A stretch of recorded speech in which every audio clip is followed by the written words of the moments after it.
क्या तुमने कभी सोचा है हमारे ऋषियों ने जिस मेरू पर्वत का वर्णन किया है वो असल में क्या है? क्या ये सच में धरती का केंद्र था या पूरे ब्रह्मांड का एक्सिस?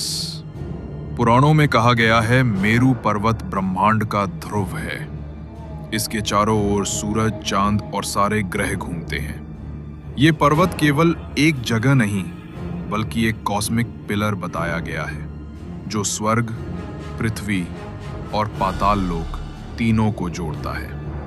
वेदों में इसे देवताओं का निवास स्थान कहा गया है जहां से पूरे सृष्टि का संतुलन नियंत्रित होता है। कुछ आधुनिक शोधकर्ता कहते हैं शायद माउंट मेरू कोई भौतिक पर्वत नहीं बल्कि एक कॉस्मिक एनर्जी सेंटर है, यानी यूनिवर्स का एक्चुअल एक्सिस।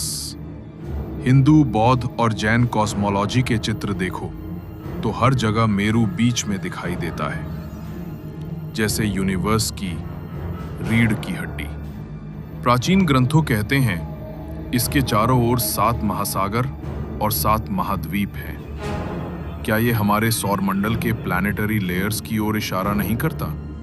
नासा की कुछ स्टडीज में अर्थ के मैग्नेटिक पोल्स और कॉस्मिक एनर्जी फील्ड्स की अलाइनमेंट देखकर कई लोगों ने कहा ये तो वैसा ही है जैसा मेरू के बारे में लिखा गया था।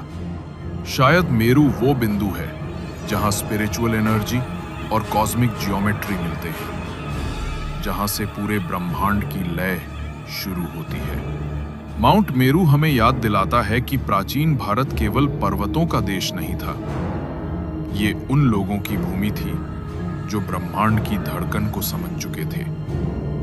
क्योंकि सच यही है, यूनिवर्स के रहस्य समझने के लिए हमें अपने ही वेदों में झांकना होगा। ऐसे और कॉस्मिक रहस्यों के लिए सब्सक्राइब करें कॉस्मिक इतिहास, क्योंकि यहां ज्ञान नहीं, अनुभव मिलता है उस सत्य का जो समय से भी पुराना है।